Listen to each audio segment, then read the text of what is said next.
Andrew, and I guess I wear many hats.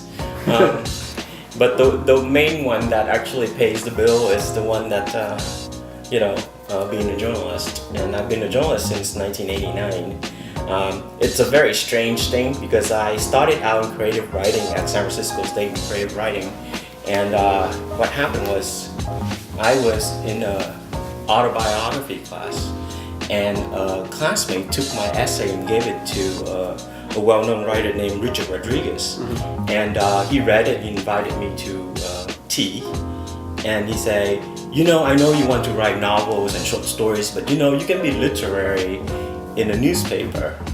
And I say, okay. And I wrote the first piece, and basically it's about the meaning of stress, because in Vietnamese, where I'm from Vietnam, there was no word stress, And so I thought, how interesting, that when I came to America, I had to learn the word stress.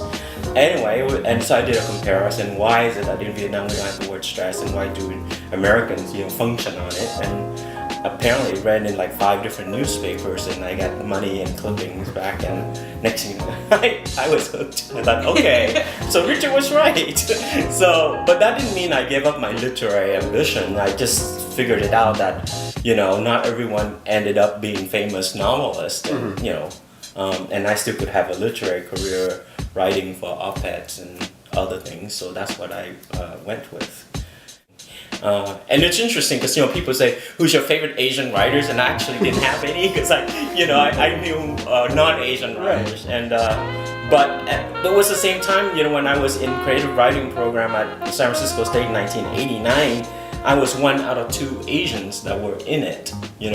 I'm not sure if that statistic has changed much. Probably more. There's more Asian writing or studying creative writing now. Mm-hmm. But boy, was I in the more minority back then. But it was a great time because I felt like I had the whole field to deal with, because no one of my kind was writing. And you guys are lucky now to get to interview Vietnamese artists and writers, and there are dozens and dozens of them. When I was writing, there was none. It was really funny because I was a biochem major at Berkeley, and I actually I was a pre-med, and I gave up writing. I gave up working in a lab so that I can go into creative writing, and it kind of shocked my parents. And my father, who was very practical, basically said, how can you go into creative writing when no other Vietnamese were making a living as a writer?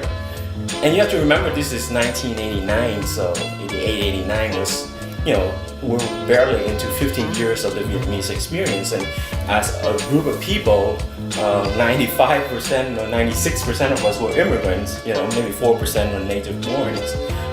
And here I am, first generation, wanting to be a writer. And my father basically challenged me and say, name for me a Vietnamese who would make a living as a writer. And I couldn't name one, so I basically became quite cheeky.